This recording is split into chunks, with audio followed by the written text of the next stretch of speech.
Oi, gente, no Show Business de hoje o tema é saúde. Para uma conversa sobre esse assunto, está conosco o CEO da Amil, Edivaldo Vieira.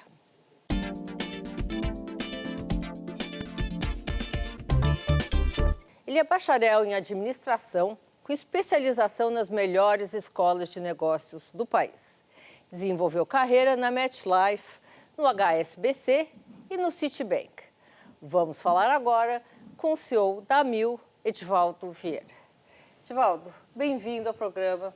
Obrigada pelo seu tempo, pela sua possibilidade de conversar aqui com a gente nesse momento tão crucial para o mundo. Obrigado a você. Vamos começar com o quê? Pandemia, né? O que a Amil aprendeu nesses quase 2 anos sofrendo e lutando com a pandemia? Bom, obrigado pelo convite, prazer estar aqui com você. Eu acho que a pandemia tem muitos aprendizados, né? E para nós a pandemia começou lá atrás no nosso comitê de crise. Nós começamos acompanhando essa pandemia desde a China e depois nós criamos um comitê de crise com um grupo multifuncional, com todas as áreas envolvidas. Embora tivesse uma liderança clínica, era importante que todo mundo se envolvesse. E depois isso virou um comitê de soluções, porque a gente começou a identificar soluções para todos os pontos do que a gente identificava. Acho que tiveram vários aprendizados durante a pandemia. Teve um primeiro aprendizado de ser humano, que foi a coletividade, né? Isso trouxe a empresa muito junto. Nós elencamos 3 prioridades no início: cuidar bem do nosso time, cuidar bem dos nossos clientes e pacientes e olhar a sustentabilidade do negócio. E a gente manteve essa disciplina no durante. Dentro desse capítulo da pandemia, o aspecto clínico foi importante. Então, a gente tem um corpo técnico de médicos alinhados com os Estados Unidos. O fato de nós fazermos parte do grupo da United no mundo nos ajudou, porque a pandemia corria o mundo, já tinha passado pelos Estados Unidos, eles já tinham algum conhecimento e isso foi trazido para cá, né? E a gente foi implementando e aprendendo junto com o corpo clínico a lidar com a pandemia na parte clínica, ajustando protocolos, criando protocolos, treinando nossa equipe, né? E cuidando muito do nosso time. Além disso, a gente também aprendeu que a gente podia fazer home office. Nós colocamos 7.000 pessoas em 2 semanas em home office. Nós somos, na empresa, como parte da United no Brasil, 38.000 pessoas, 80% delas estão na linha de frente. Nos hospitais, né? E 7.000, mais ou menos, estão nos centros administrativos. Qual foi a reação do cliente da Amil?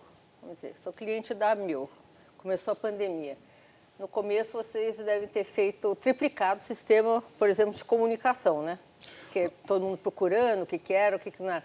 Como é que foi? Como é que se sentiram da parte do cliente que vocês têm, a reação nessa pandemia? E como é que ela mudou nesse 1 ano e meio?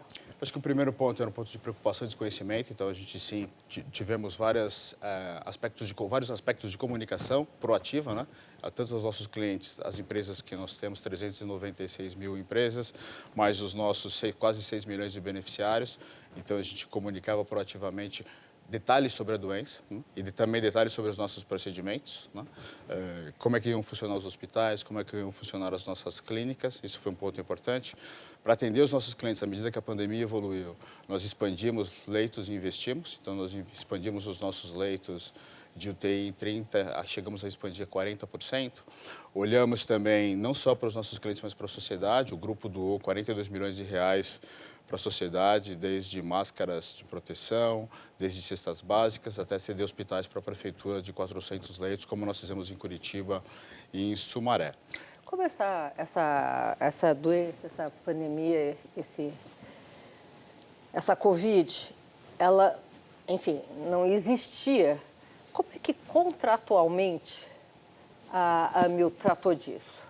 Vamos dizer, eu descubro que eu tenho Covid, vou para um hospital e ali não está dentro das referências antigas como lidar com esse tipo de doença. Assim, nós atendemos a todos os clientes dentro dessa doença e, conforme eu falei, a gente tem o protocolo médico, né? Então, os nossos médicos foram tendo contato com a doença, foram tendo contato com os estudos. A gente tem esse grupo clínico que se atualiza constantemente, muito contato com os Estados Unidos. E o nosso grupo nos Estados Unidos é o grupo mundial, né? Nós estamos presentes em 130 países. 130? É. Então, nós tivemos a vantagem de poder acompanhar e aprender com os outros países de protocolos, como a doença evoluía, e a gente conseguiu implementar aqui. E com isso a gente foi aprendendo também, a gente vê os indicadores de eficiência clínica, foi sendo muito importante, junto com os investimentos que nós fizemos, para a gente cuidar dos nossos pacientes.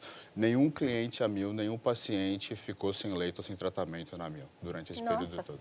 Parabéns. Essa era a nossa meta. O Conselho Nacional de Medicina liberou os médicos, cada um, para tratar o cliente como quisesse. Por quê? Porque não existia protocolo mesmo, não é uma crítica ao Conselho nem nada, nem a favor nem contra. Mas aí cada um começou a tratar do jeito que queria. Na Amil, vocês fizeram um protocolo? Olha, gente, vamos fazer assim, assim e assim. Sendo que não existia alguma coisa aí, uma ciência mais clara no começo para isso? Na Amil, sim. Primeiro, a gente respeita isso do Conselho totalmente, né? Tá. E na Amil a gente tem dois grandes blocos. A gente tem a nossa própria rede, né? A nossa rede verticalizada, os nossos 15 hospitais na Amil, a gente tem 33 hospitais no grupo. E tem a nossa rede credenciada, né? A rede credenciada, ela utiliza os protocolos definidos pelas próprias instituições. Na Amil, o que nós fizemos foi orientar os médicos com base nesse aprendizado dos protocolos e dos aprendizados de outros países, dos estudos clínicos, e a gente se treinava os médicos e orientava com base no conhecimento que a gente estava adquirindo e compartilhando. Essa experiência que estamos passando no mundo, você acha que ela vai impactar como a medicina, os planos de saúde? O que vocês têm de projeção em relação a isso? Eu acho que assim, a pandemia trouxe alguns aprendizados, né? Então, primeiro, acho que os protocolos clínicos evoluíram, tiveram que evoluir numa velocidade, então tem aí um conhecimento que fica. Acho que a vacinação, se a gente olhou a vacina foi feita em tempo recorde, também é algo que fica. A gente olha em termos, no Brasil principalmente, a telesaúde, né, a telemedicina. Eu acho que é algo que veio para ficar. Na Amil, nós liberamos para os nossos 3.400.000 beneficiários de saúde, para 100% da base. Nós fizemos, até o mês de agosto, 1.800.000 consultas, e 87% dessas consultas, que supostamente os clientes iam ao pronto-socorro, foram resolvidas pela telemedicina. Então, a gente viu que o cliente gostou, que o cliente quer, e elas têm NPS alto. Então, a gente entende que isso é algo que veio para ficar. Mas legalmente precisa fazer algum ajuste? Tem uma discussão sim, porque ela foi liberada durante a pandemia. Tá. Né? Agora tem uma discussão importante da regulamentação pós-pandemia para a telemedicina. A gente entende que é importante, entende que o cliente quer, é adequada para o médico. Acho que tem um ganha-ganha importante para o sistema de saúde. Dos dois lados, né? E volta no grande ponto que tem todas as indústrias, né? Na experiência do cliente, né? A experiência da comodidade da sua casa antes de você se deslocar e de verdade resolver a sua situação, sem precisar se deslocar. Eu acho que é extremamente importante, acho que tem um ganha-ganha importante. Acho que a gente aprendeu como usar a inteligência artificial melhor, né? A gente usa projeções para ver como é que vai ser a pandemia, como é que vai ser a doença, isso incorporou também. E principalmente o home office, né? A gente descobriu que a gente consegue trabalhar de home office de uma forma equilibrada, de uma forma produtiva. Então, acho que essas coisas são as coisas que vieram para ficar, que a gente vai poder extrapolar depois da pandemia. Osvaldo, veio uma pergunta aqui, minha amiga, me corrija se eu estiver errada. Hoje em dia, você dá um Google, né? Infelizmente, aliás, Google virou como Gillette, um sinônimo, né, de busca, e procura saber coisas técnicas. Eu tenho isso, então você vai lá, tem isso, são coisas técnicas. A presença do doente no médico, ele ir ao médico, não seria mais, talvez, efetiva? Que existe uma troca aí entre seres humanos, o médico tem a sensação de como você pensa, como é que você está captando isso, e consegue te dirigir. Uma coisa menos técnica, assim, um resfriado A, mais uma dor de garganta B é resultado do C. É uma coisa mais intuitiva. O médico ele tem que ser intuitivo, né? Como é que faz isso na telemedicina? Então, eu acho que assim, você brincou do Dr. Google, né? Então, assim, eu acho que traz algumas variáveis importantes. Então, o comportamento do médico ele passa a mudar, né? Porque quando o paciente chega com o suposto conhecimento que pegou. Então, assim, tem médico que não gosta, tem médico que entende, né? Então, assim, tem uma primeira abordagem do médico, como é que eu trabalho com isso, né? Porque, assim, obrigatoriamente aquilo pode não ser verdade, tem outras variáveis que nós, como não especialistas do assunto, não entendemos, né? Aí vai ter que ter paciência. Então, assim, acho que tem uma primeira educação da postura do médico. Eu acho que o ponto importante aí é respeitar o especialista, né? Então, assim, eu acho que o médico estudou, tem qualificação, está sempre se atualizando, então acho que o respeito ao especialista, eu que não sou médico, então eu sempre gosto de respeitar o especialista e a gente aprendeu isso muito na pandemia. Cada área a gente tinha um especialista, porque nós todos temos opiniões de tudo, né? Mas, assim, vamos respeitar o especialista na decisão daquele capítulo, então acho que é importante. A telemedicina, a gente tem identificado, viu, que esse contato ele não é tão primordial para 100% dos casos, né? Tanto é que 87% resolve, os outros 13% têm outro direcionamento, né? E a gente sabe que no final, 5% acaba indo para o hospital para uma emergência efetivamente, né? Isso é estatístico, né? Isso tem mostrado nesses atendimentos que nós fizemos e os estudos indicam esses percentuais, né? Interessante isso. Olha, eu quero explorar esse ponto, vou te interromper um minutinho só, tá? Então, já estão me chamando ali. Tá bom. No próximo bloco, continuamos com a nossa conversa com o senhor Damil Edivaldo Vieira. Não saia daqui.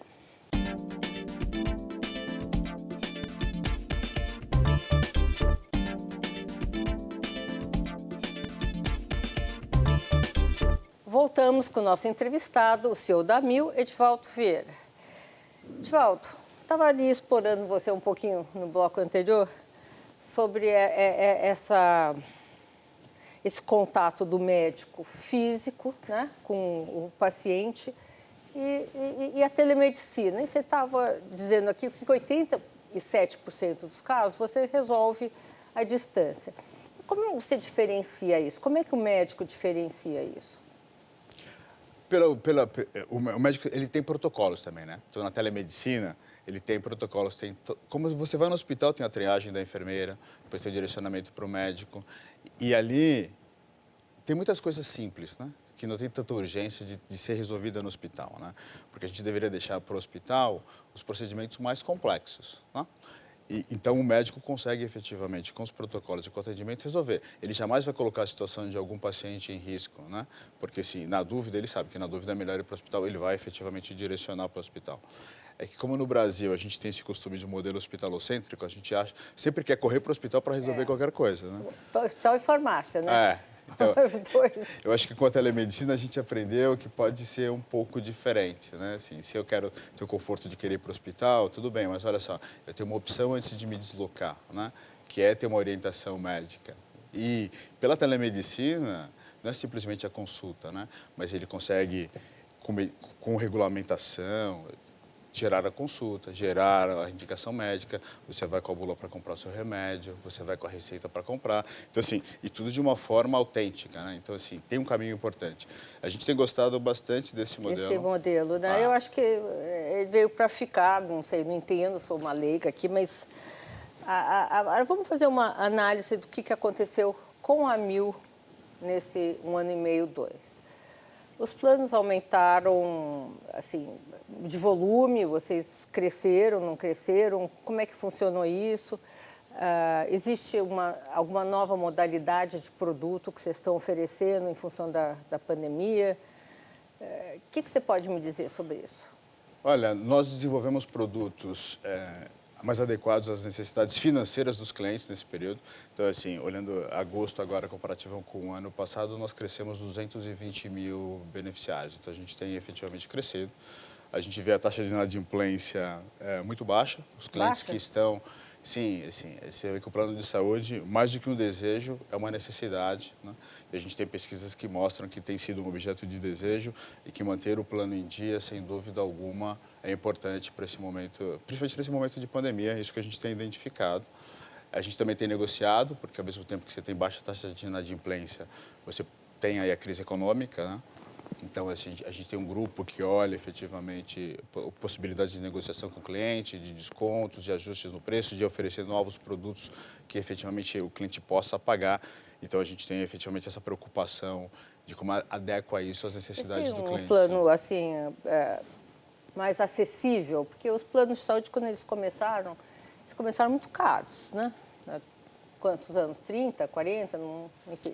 A minha começou em 1978, somos uma empresa de 43 anos de existência, lá do Dr. Edson e do Dr. Jorge, lá na fundação. E isso vem... vocês têm conseguido fazer um produto mais popular? Como é que funciona? A gente tem produtos... A Amil se posicionou para ser um one-stop shop, né? Então, a gente quer atender todos os clientes de todos os segmentos do nosso plano de saúde. Então, a gente tem produtos que começam em R$70 e daí a gente vai evoluindo. R$70? Né? R$70. O que oferece um produto?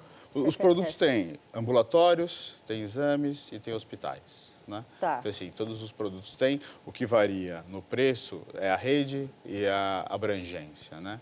E daí a gente tem produtos para várias camadas, né? Principalmente com grande distribuição para as grandes empresas e para pequenas e médias empresas. Esse tem sido o nosso foco. Os planos de saúde no Brasil são considerados caros, né? Você viu muita crítica em relação a isso.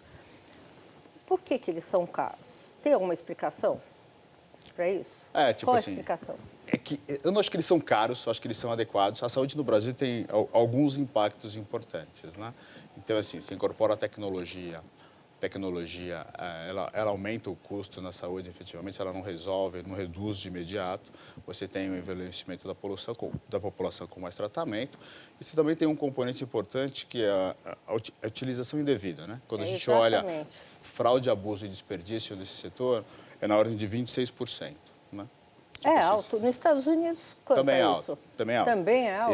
Esse é um movimento no mundo inteiro, não é um privilégio privilégio nosso, mas a gente está falando que isso pode chegar a 26 bilhões de reais em um ano, né? É muito dinheiro, né? E como o plano de saúde é feito no conceito de mutualismo, é um seguro, né? Tem cálculos atuariais para isso. Então, todo mundo paga a conta, né? Divide a conta, né? Então assim, a eficiência... Por que o brasileiro, eu não sei, talvez você me corrija se eu estiver errada.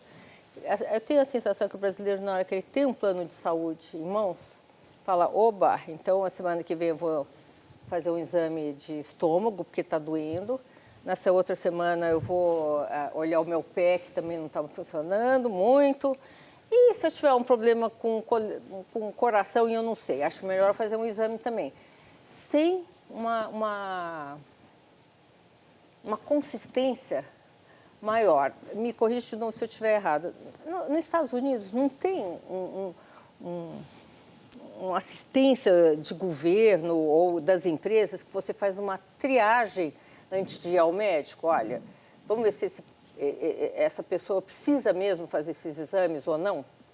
Assim, no Brasil, e por isso que a gente fala muito na Amil da coordenação do cuidado, né? Como é que a gente ajuda o paciente a navegar nesse sistema, né? Porque quando você olha, quando eu falo dos desperdícios, a gente tem lá 30% dos exames que são realizados não são nem retirados, né? Então, assim... Nem retirados? Nem retirados, né? Então, assim, há muito pedido, né, que não faz sentido.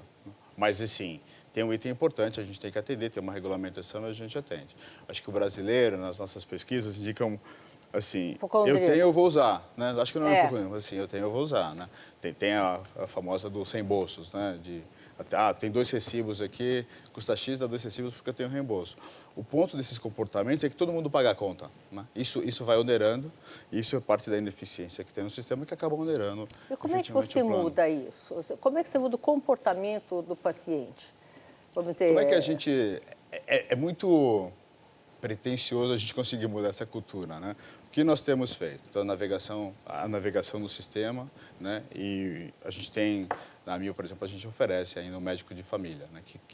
Que é um primeiro contato que te ajuda a navegar no sistema quando você tem dúvida, preciso fazer isso. Tá bom, você vai no médico tal, ou você não vai no médico tal, você vai nesse médico e te ajuda a sequenciar esse tratamento. Isso é parte, a hora que o cliente vê o valor agregado, começa a entender, isso efetivamente gera uma eficiência.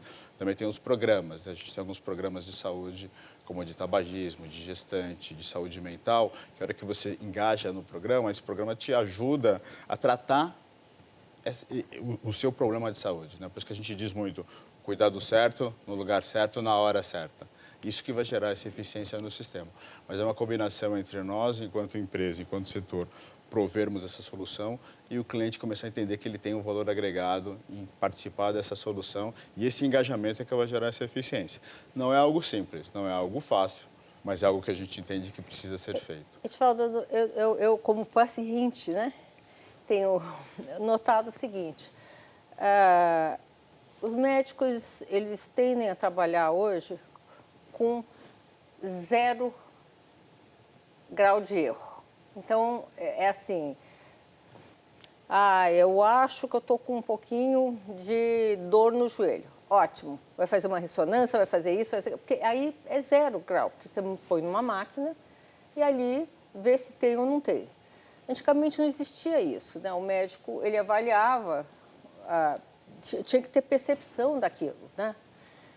Isso também não gera um número de exames e de pedidos muito maior? Essa persistência em trabalhar com 0% de erro? Acho que assim, pode até gerar, mas por outro lado, tem um aspecto importante da segurança do paciente, né, que é algo extremamente importante. Então, assim, eu acho que vale super a pena, olhando a segurança do paciente, a exatidão e a coracidade do médico ter a segurança para tomar a decisão que ele precisa tomar para direcionar a solução do cliente. É difícil. Bom, A tecnologia vem para ajudar isso, né? A tecnologia está ali para ajudar efetivamente para aumentar essa coracidade, né? o que você acha, quando é que a gente vai voltar para uma situação de normalidade? Existe dentro dos planos da Amil, algumas projeções, alguma possibilidade de se prever isso? Acho que é difícil prever, a gente está aprendendo, a pandemia está aí, ela não acabou, né? A gente tem falado bastante disso, né? Que é importante continuar se vacinando, continuando a proteção, o distanciamento, máscara, porque ela não acabou e a gente tem as novas cepas aparecendo. Então, a gente parece que caminha para uma saída, né? Olha que a gente vê o percentual de vacinação mais alto, a gente vê os hospitais com menos casos de Covid, mas a gente tem que tomar cuidado. Então, a gente não tem uma data quando é que isso vai terminar. O que a gente sabe é que, para terminar bem, a gente precisa vacinar, precisa tomar todos os cuidados, precisa não polarizar, precisa integrar enquanto sociedade para a gente buscar soluções comuns e melhorar, né? E melhorar sempre. Então, na Amil, a gente tem buscado fazer isso nessa continuidade e trazer os aprendizados da pandemia, alguns deles que eu citei, para a gente incorporar no dia a dia. Vou te interromper mais um minuto, mais uma vez. Volto já já. No próximo bloco tem mais conversa com o seu da Amil, Edivaldo Vieira. Não saia daqui, tá?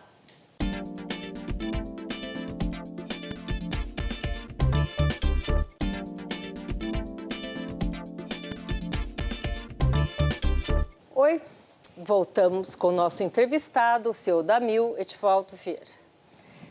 Edivaldo, vamos entrar aqui numa parte sensível dessa época do mundo, né? Que é a saúde mental.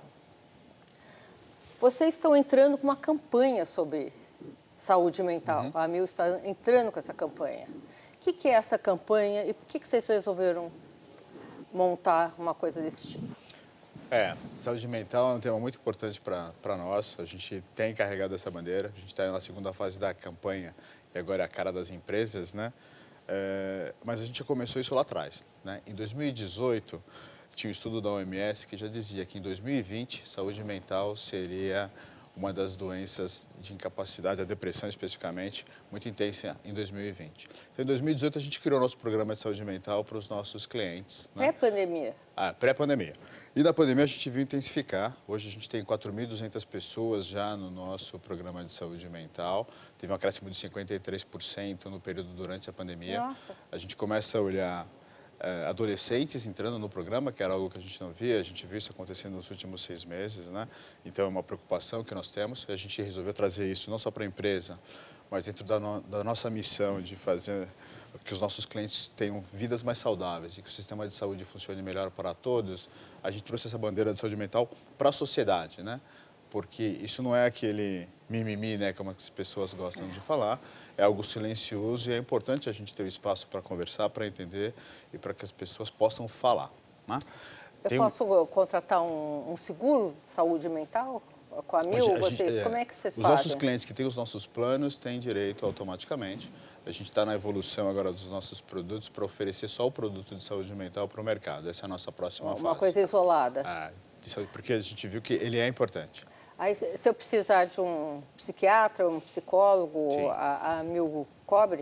Inclusive, o programa... Não, hoje a gente já cobre no plano, né? Tá. O que o programa faz, ele coordena esses atendimentos. Ele faz E se você precisa de outros profissionais, você tem essa coordenação através de um especialista que te ajuda no entendimento dessa situação e todo o direcionamento. Então, não é algo isolado, né? É uma tendência da medicina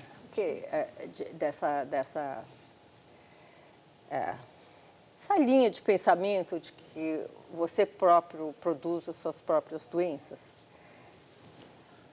Acho que, acho que não, né? Acho que o ponto da saúde mental, a gente olhou e tem essa preocupação, e saiu recentemente, foi publicado no The Lancet, um estudo da Universidade de Londres, assinado pelos psicólogos, que diz que o efeito do isolamento da pandemia vai durar por décadas, né? Então, assim, é algo que a pandemia vai nos deixar enquanto sociedade, a saúde mental, isso precisa ser tratado efetivamente. Então, você tem que saber que existe, saber que tem como tratar e saber que é importante as pessoas falarem, né? Quando você olha hoje os índices de tentativa de suicídio, de depressão, de violência doméstica, muito. aumentou, impactou demais a sociedade. O que vocês têm de estatística aí para A gente vê os números aumentando consideravelmente para todos esses aspectos que eu citei. Em todos os países, a United Health tem Todos os países tiveram aumento. Então, assim, o impacto da saúde mental ele é mundial, não é só aqui, né? A pandemia traz isso, catalisa isso de uma forma mais intensa, né? Então, nessa nossa bandeira aqui no Brasil, a Amil tem feito essa... Não é simplesmente uma propaganda, né? É mais do que isso, é uma conscientização para que as pessoas possam falar. Cuidando do nosso time também, como eu falei no início, uma das nossas prioridades, a gente tem o serviço de apoio ao colaborador. A gente viu que em 2020 foram feitas mais de 2.000 consultas só com psicólogos, né? Então, a gente vê que isso tem uma demanda importante e todo mundo tem começado a falar e começado a procurar ajuda, que é extremamente adequada, extremamente importante. Não é vergonha, é necessário e tem que efetivamente ser tratado. Como é que a Amil trata a diversidade dentro e fora da empresa? Então, assim, inclusão e diversidade é um pilar estratégico para a gente, para o nosso grupo. Sempre foi? Tipo assim, sempre foi, agora mais intenso e vem, inclusive, da nossa matriz da United Health Group, né? Então, assim, inclusão e diversidade é um pilar estratégico para nós, né? Então, a gente, em 2018, intensificou isso. A gente trata de inclusão e diversidade também dentro do planejamento. Em 2018, a gente começou um planejamento. Então, a gente começou muito com letramento, né? Começando pela liderança. E a gente fala de inclusão e diversidade por quê? Porque não é diversidade pela diversidade, né? Não é você só contratar as pessoas diversas. Você tem que ter um ambiente que inclua, que a pessoa se sinta que pertence àquele ambiente, né?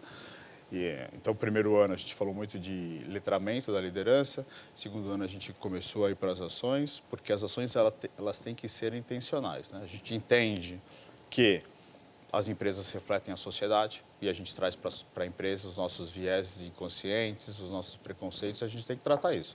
Então, na Amil e na UHG Brasil, né, que a gente tem 6 grupos de afinidade, né, e também isso é importante também. A gente tem mais de 300 pessoas, funcionários envolvidos nos grupos de afinidade. A gente olha a equidade racial, olha para a mulher, para pessoas com deficiências, LGBTQ+, a gente olha para gerações e a gente olha para religiões. Esses são os nossos 6 grupos, né? Divaldo, qual a grande diferença que você sentiu? Você veio de um mercado financeiro, né? Que é bem diferente, né? Do mercado de saúde. Qual foi o principal impacto que você sentiu na hora que você mudou de setor? Queria falar um pouquinho sobre você. Acho que assim, os 2 setores são complexos, né, e têm oportunidades. Eu vi o financeiro, em função da nossa inflação galopante dos últimos períodos, com um grau de eficiência mais intenso. E não morreu do coração na época da inflação, né? Assim, acho que a inflação fez com que o setor financeiro buscasse eficiências para sobreviver, e isso aconteceu. A saúde, nem tanto, tem oportunidades de eficiência. Mas o grande ponto para mim é assim... A pandemia gerou várias eficiências, acelerou, né? É. Tanto é que a gente olha a transformação digital na saúde e o pessoal brinca, né? Quem acelerou o CEO, o CIO, não foi a pandemia, porque os clientes começaram a usar o aplicativo, começaram a usar o site, o fato de não poder sair de casa, isso acelerou. Mas acho que a grande variável são as pessoas, né? Porque, assim, no mundo financeiro você fala base de dinheiro e na saúde você tem o paciente, você tem o cliente que muda essa abordagem. E tanto é que hoje eu me sinto um privilegiado de estar no meio da pandemia, numa empresa de saúde, podendo ajudar a fazer a diferença na vida de milhares de pessoas. Porque a gente conta as mortes nas estatísticas, mas olha a quantidade de pessoas que tem alta. Que alta. Né? Então, assim, isso daí ninguém conta, né? Agora, no mercado financeiro, você faz uma operação financeira que não dá certo, tudo bem, você tem uma dor de cabeça, né? Vários outros problemas. Na saúde, você toma uma decisão que não é correta, pode morrer gente, né? Essa variável sempre tem que estar na decisão. Então, assim, e não dá para você, eu digo, né, brincar de Deus, como a gente estava conversando. Essa é uma variável importantíssima, né? Assim, a gente tem, e a gente tem isso muito claro nos nossos valores da empresa, né? Quando eu falei, olha, a gente decide as prioridades, nenhum cliente meu não vai ser atendido. Para isso, a gente fez vários investimentos, né? Porque quando eu falo de expansão de leito, de doação, isso tudo são investimentos que a gente tem que fazer para prover esse atendimento. E isso está na nossa missão e a gente fez e vai sempre fazer. Divaldo, olha, nosso programa está terminando agora. Queria que você deixasse uma mensagem para o nosso telespectador. Bom, queria agradecer a vocês pelo tempo, pelo convite, você especialmente pela gentileza da entrevista. Queria agradecer a vocês que nos assistiram. Quero reforçar que a gente continua na pandemia, então vacinem-se, isolamento, distanciamento, máscara, álcool gel continua valendo, é super importante. E que a Amil está aí oferecendo os melhores produtos. Conto com vocês. Nos procurem, que nós temos os melhores produtos para o atendimento a todos os nossos clientes. Esse foi um momento comercial, tá, gente? Tudo bem, olha, Divaldo, super obrigada pela sua entrevista, pelo seu tempo. Espero vê-lo outras vezes aqui com a gente. Obrigado. O Show Business de hoje termina por aqui. Eu, Sônia Raci, tenho um encontro marcado com você na próxima semana, aqui nos estúdios da Band em São Paulo. Até lá!